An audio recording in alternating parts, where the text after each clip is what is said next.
Good morning. This is your updates for our other guys.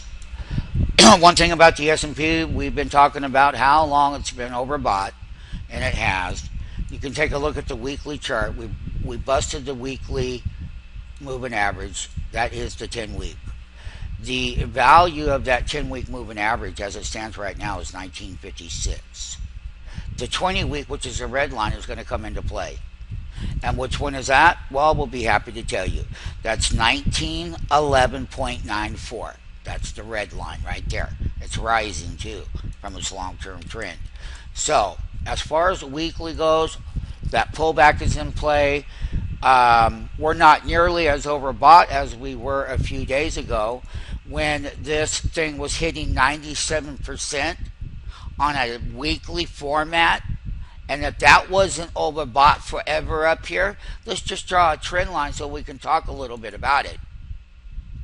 Here it is. 1, 2, 3, 4, and there's the 5th week straight down. Now, we're going to have short-term support. We still have it right here.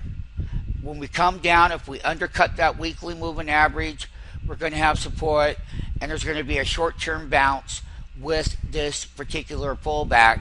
That was exactly from 1991 to 1916. That was 50 plus 25 was 75-point reversal on that move. One of the things that we have before us is a monthly chart. And you can clearly see here how we started off January with a red and we put a bottom in. And since that bottom was put in, we haven't looked back. And markets are extremely overvalued still, but there's going to be a short-term pop to the upside, and we'll talk about that later. We're just going to let our guys know that, listen, that 10-month moving average is at 1879 on the S&P. That's the blue line. The 20-month moving average is down there at 1748. And we can clearly see here that that correction that started the year off is that we're in round number 2. The earnings season is winding down. We have the dog days of August before us and the beginning of a meaningful pullback that has been long overdue. So we will say that the call side of the market, and we're going to look at S&P 500 short-term intraday trades, because when they come down and hit that thing, it's going to bounce right back up. That's what they always do. So here is the monthly. I'm going to zoom that in right here. And I'm going to go over here now. And I'm going to put that low right here. We were high of 1850 and a low of 1770.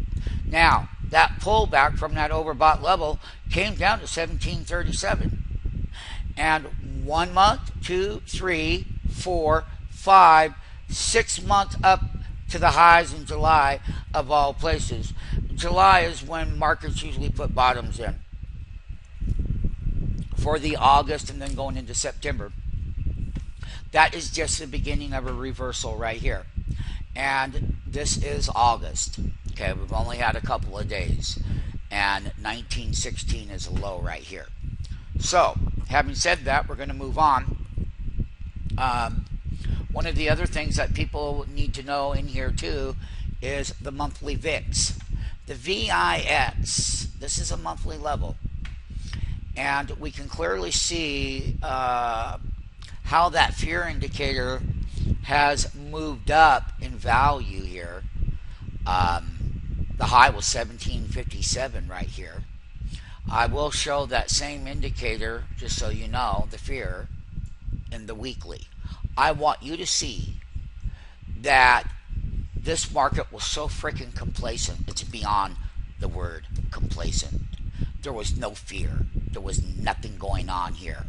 And we stayed down here for several weeks. And we busted out to the upside right here in this weekly format starting August. That means that we are going to be monitoring this carefully, and I will tell you why. If this thing doesn't continue to go higher, then the indexes themselves are going to pop, because that was a big move in a very short time. And right back over here on that high, which was done on 2/2/2014, we hit that spike, and here's what happened. The minute that we hit that spike, that S&P was at 1737. We came straight down here, and laterally we put that low in, and then here's your 4-week pattern with the big breakout. So obviously there's a little bit of fear in the marketplace, and like I've always said, this keeps going higher, that's going to be the gauge. As a matter of fact, when I blow this up on a weekly level, because this is the key to the S&P, and we can take a good snapshot of this right here, right now. There's how 2013 pullbacks. When we zipped up, we came down, we zipped up, and we came down. This is what 2013 had looked like. We had some pretty good pullbacks, like market should do, and whatnot.